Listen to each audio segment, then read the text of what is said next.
కళంజలితో రుచి చూడులో ఇవాళ వంటకాలు చేయడానికి వచ్చింది రేఖా రుద్రోజ్ మేడం. నమస్కారం, నా పేరు రేఖా రుద్రోజ్.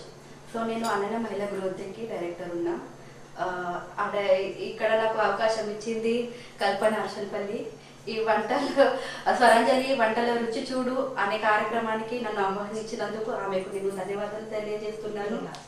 ఈరోజు నేను చేయబోయేది అనపకాయ పరాటా.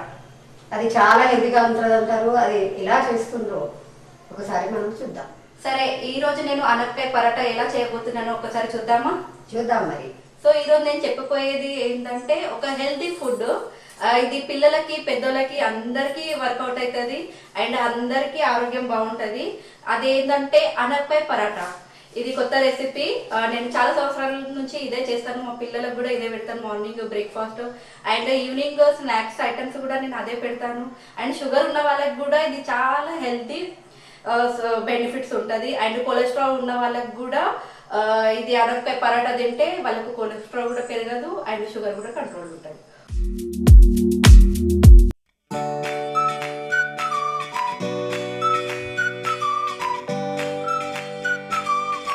అనపకాయ పరాటా. సో దానికి కావాల్సిన పదార్థాలు: అనపకాయ తురుము,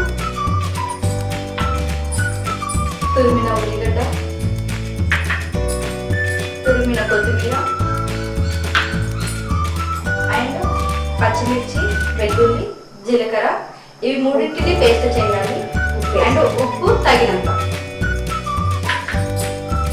2 కప్పుల బియ్యం పిండి. ఇలా తడిమి పెట్టుకోవాలి. ఇలా ముద్దగా తడిమి పెట్టుకోవాలి. సో ఇలా ఎలా తడమాలో అది చెప్తాను. అనపకాయ అన్నది పైన పొట్టు తీసి కట్ చేసుకొని సన్న తరగాలి. అండ్ ఒక ఉల్లిగడ్డ కూడా సన్న తరిగి పెట్టుకోవాలి. ఈ 2 కప్పుల అనపకాయ తురిమిన అనపకాయని దానికి తడి ఉంటుంది కదా, తడి తగ్గట్టుగానే పిండి వేసుకుంటూ కొద్ది కొద్దిగా పిండి వేసుకుంటూ ఇలా ముద్దగా కలిపి పెట్టుకోవాలి. అంతేగాని ఇందులో వాటర్ పోయకూడదు.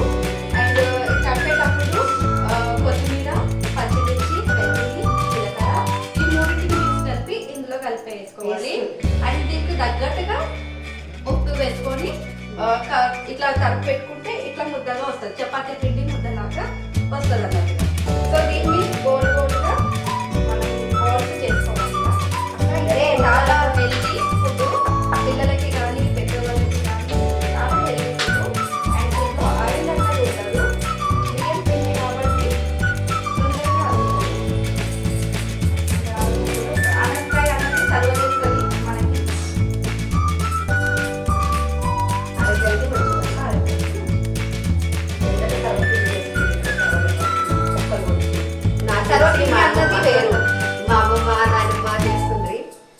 అమ్మ కూడా చేసేది చిన్నప్పుడు. అయితే సర్వపిండి అన్నది అది వేరు ప్రాసెస్. దాంట్లో 3 రకాలుగా పిండిలు కలుపుకొని అలా కొంచెము నువ్వులు, మళ్ళీ పప్పుత్తులు, మళ్ళీ శనగపప్పు కలిపి పల్లీలు, నువ్వులు అన్నీ ఇవన్నీ వేసుకొని అది ఆయిల్ ఎక్కువ గుంజుకుంటుంది. దీనికి కొంచెం తక్కువ గుంజుకుంటుంది. ఓకే.